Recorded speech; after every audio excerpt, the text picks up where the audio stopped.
Hello everyone, I'm citizen spokesman Eylon Levy. It is July 30th, 2024. This is the live daily briefing of the Israeli Citizen Spokespersons office.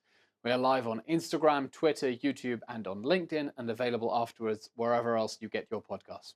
Please start submitting questions in the chat, like and subscribe to help us reach a wider audience. It is day 298 of the October 7th war and the Hamas hostage crisis. All eyes are on Beirut. Flights cancelled, foreign citizens ordered to leave Lebanon, diplomats warning of Israel's response. Hezbollah murdered 12 Israeli children with an Iranian rocket. And as Israel's prime minister said, Israel will not and cannot let this pass. Our response will come, and it will be harsh. But that rocket was one of a barrage of 100, one of 6,500 rockets, missiles, and drones launched by Iran's terror army in Lebanon at the people of Israel. There is no overstating the tragedy of the Majd al-Shams massacre. But those child victims join dozens in Israel who have been murdered since Hezbollah launched its war on October 8th in solidarity with Hamas's death squads. Tens of thousands of Israelis have fled their homes and are still displaced.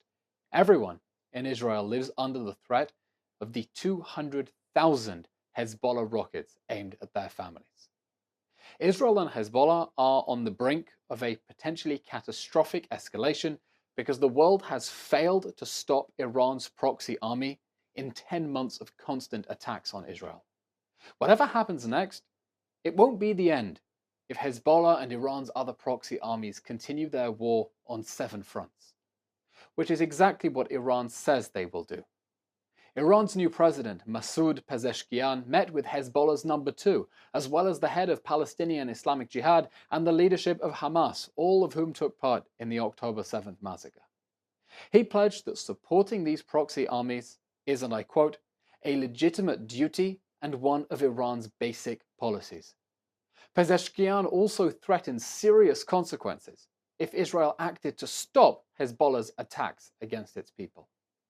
Iran wants to destroy Israel. October 7th was the opening shot of a regional war on 7 fronts led by a terrorist regime pursuing nuclear weapons. And on the way to destroying Israel, Iran will burn Gaza, burn Lebanon, burn Yemen, just as they did to Syria and Iraq. Iran's axis of terror will not stop unless it is stopped. The world needs to act now to contain Iran's aggression. Israel wants peace with Lebanon, but we're not going to allow it to export Iran's bloody war against us. Those watching Beirut must look at Tehran and demand that Iran and its proxy armies end their war against the Jewish state on 7 fronts. Tehran is also watching, and not just Beirut, but Washington and Paris and London. Tehran is watching whether and how the West stands with Israel and against Iran's wars on 7 fronts. What it sees is key to how Iran will continue fighting its bloody war, including in Lebanon. The new British government has hinted that it could stop selling Israel some of the weapons that Israel needs to protect its people and to fight the war that Iran and its proxy armies are fighting against it on 7 fronts. The new UK Foreign Secretary, David Lammy, said last week that Israel is a country surrounded by people who would love to see its annihilation. And so in his view, Israel does still need defensive weapons, and it wouldn't be right to impose a blanket embargo on weapon sales to Israel. But the implication is still disturbing, that Britain might still deny Israel some of the offensive weapons it needs to fight its enemies. Now, this is really important. Israel's allies know that it is fighting for its life against Iran and its proxy armies on 7 fronts, against people who seek its annihilation. Israel's allies know that it is surrounded by dangerous terrorists who want to kill us all and are pursuing nuclear weapons. And they need to take that to its logical conclusion. It's not enough to block the terrorist rockets. Israel needs to be able to destroy their launchers too. War is terrible. Nobody wants an end to war more than Israel, a country that did not start this war, did not want this war, did not expect this war, certainly not the brutal attacks of October 7th, or nearly 10 months of constant attacks on our people. Denying Israel the tools it needs to destroy the enemies who want to annihilate it will not bring peace. When Iran sees Israel's allies denying its support, it sees a green light for Hezbollah, the Houthis, Hamas, and their other proxy armies to keep trying to murder people in Israel.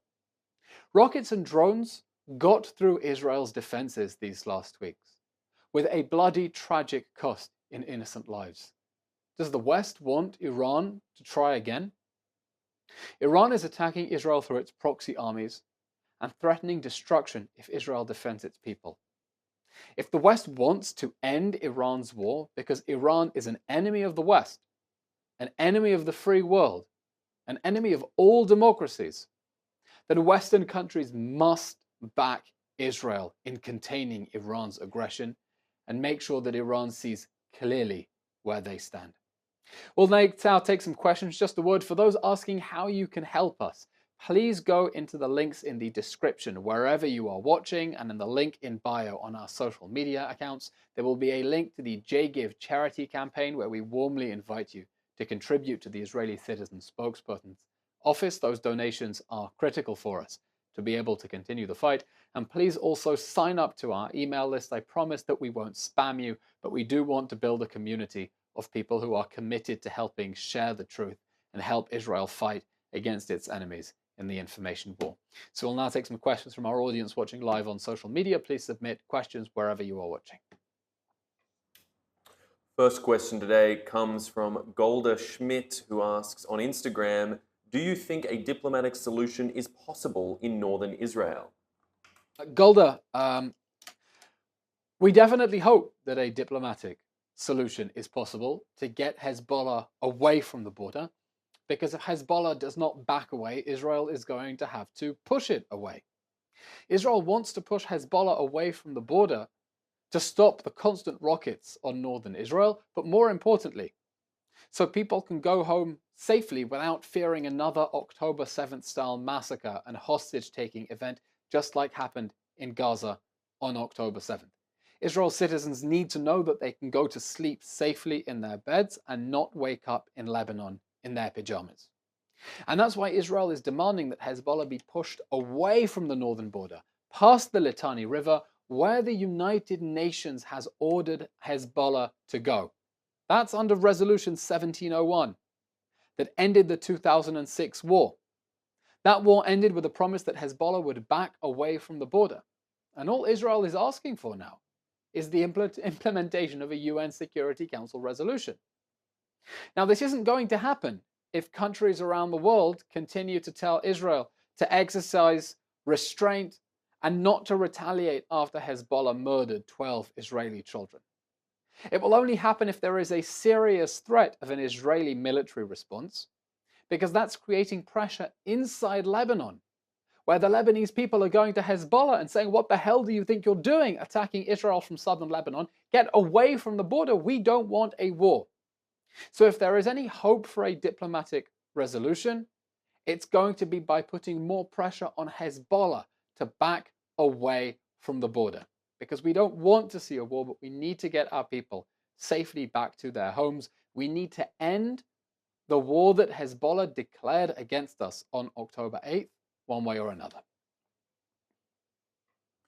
A question coming in from a number of our viewers effectively asking, is there any effort by the international community to sanction Lebanon for harboring Hezbollah? The short answer is no. And I'll tell you, it's been frankly quite frustrating to see the media coverage in recent days that seems to suggest that the rockets are falling out of the sky or coming from nowhere, instead of pointing the finger at Hezbollah and at the Lebanese state. I feel sorry for the Lebanese people because their country has been destroyed by Iran. Hezbollah has taken over Lebanon like a cancer. But Israel needs to hold the Lebanese state responsible for acts of aggression emanating from its soil. And we need allies around the world to demand that Lebanon order Hezbollah to retreat from the border and exercise sovereignty in areas within the Lebanese state, because those attacks will not be tolerated anymore. It's not enough to try to sanction Lebanon. It's a poor state that has itself been taken over by Hezbollah. we need tough sanctions on Iran. Hezbollah is an Iranian proxy army. It is funded by Iran. It is funded by sanctions relief on Iran that has allowed Iran to become the region's dominant power, even though that's exactly what supporters of the nuclear deal said would not happen if they sent more money to Iran. So we need world leaders to put more pressure on Iran, more sanctions on Iran to choke off the funding that they are giving to their terrorist armies, not only Hezbollah in Lebanon, also Hamas and Islamic Jihad in Gaza, the Houthis in Yemen, and the militias in Syria, Iraq, and the West Bank as well. Our next question comes from Adam D. Zucker on Instagram Live, who asks, what impact has the volunteerism from Jews in the diaspora had in Israel? Is it just to make us feel good, or has it had a real impact? Adam, that's a great question. The solidarity that Israel has experienced from Jews around the diaspora has made a critical difference, because this is a country whose economy has been upended by the war. Just think of all the agricultural workers from around the world who are no longer here, simply coming to Israel to pick avocados or lemons or peppers or potatoes or whatever it is, helps struggling farmers who do not have the manpower to man their fields keep their businesses afloat. So it's really important that people keep coming to Israel in solidarity missions. It's not just about making you feel good, it's also about helping people in Israel who need all the help they can get, whether it's the hostage families or farmers, or it can be something as simple as helping to babysit the children of a woman who now finds herself effectively a single mother because her husband has been in reserve duty for 10 months, and that's been putting some serious strain on their family life, and just coming and babysitting or taking the dog out for a walk can help them keep their family units together. And I've heard from so many people who have come to Israel on solidarity missions that they came to give strength and they leave feeling strengthened. And you know what? If all it does is give you more motivation to keep fighting the good fight for Israel and to keep fighting for the hostages and telling people about what is happening here in Israel and how it is under attack by Iran and its proxy armies on 7 fronts, then it will be absolutely worth it. And I strongly encourage everyone who can come to visit, come visit now. Our next question comes in from Instagram from Call Me Kimmy, who asks, can you talk about Turkey and NATO? Hello, Kimmy, or Call Me Kimmy. Turkey is a member of NATO. NATO is an international alliance based on the concept of collective security. What that means is that the countries promise to protect each other. If one of them comes under attack, it will be regarded as an attack on all of them, and in theory, they should all come to each other's defense. Turkey is the biggest army in NATO after the United States, but it is a deeply problematic country. Just yesterday, Turkey's President Erdogan threatened Israel with an invasion, no less. That's after his country's own rogue military intervention in Libya and its invasion of northern Syria, which has displaced hundreds of thousands of people and caused immense destruction there.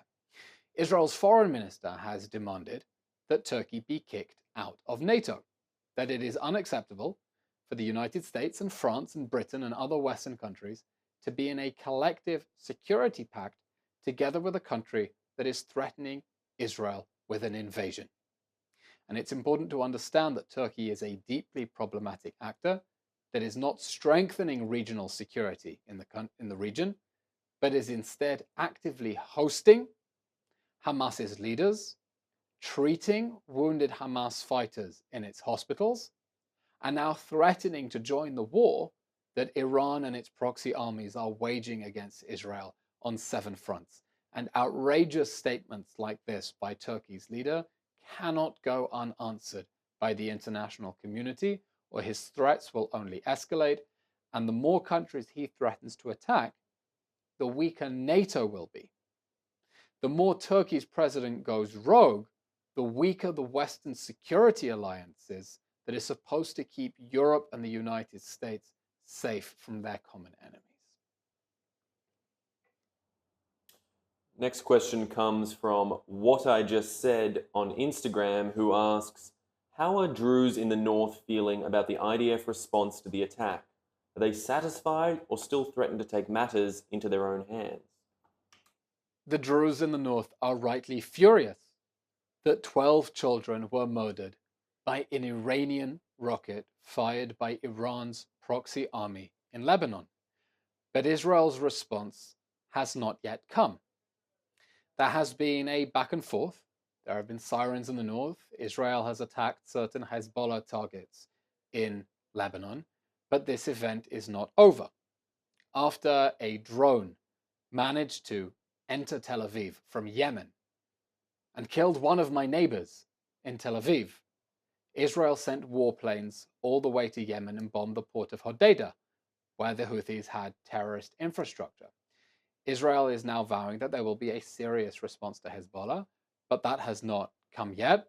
And as we said in today's briefing, other countries are already warning citizens to leave Lebanon, and flights have been cancelled because of the expectation that Israel will need to retaliate in a significant manner in order to send a very clear message to Hezbollah that no one gets to murder Israeli children and get away with it.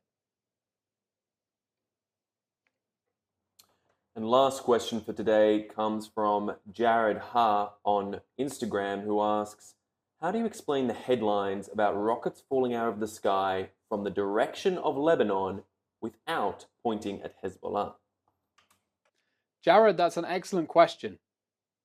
It really is an excellent question, why media outlets around the world can't point the finger firmly at Hezbollah. And I think it has to do with the fact that many governments around the world aren't pointing the finger clearly at Hezbollah. You know, the British Foreign Secretary was right to say that Israel is surrounded by enemies that want its annihilation. Name them. Go tell your governments, go tell your leaders that they need to name and shame Iran and Hezbollah and not be afraid of confronting them and saying, you must stop your aggression against Israel because you are dragging the Middle East into a war. But if that's not the message that we're hearing from world leaders, then it's not the message we're going to hear from the media, when unfortunately many have already fallen in a pattern of trying to present things as if Israel is to blame for everything that's wrong in the Middle East, instead of understanding that it is responding to serious, sustained aggression by its enemies on 7 different fronts. Okay, that's all we have time for today. Thank you very much, everyone. Please follow on all the social media platforms. If you're watching on Instagram, follow us on Twitter. If you're following on LinkedIn, follow on YouTube.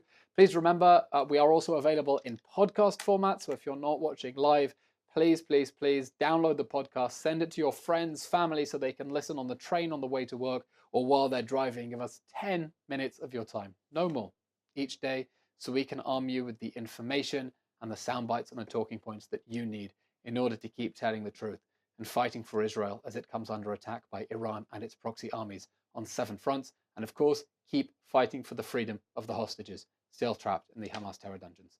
Thank you very much, everyone. We'll be back tomorrow. Thank you.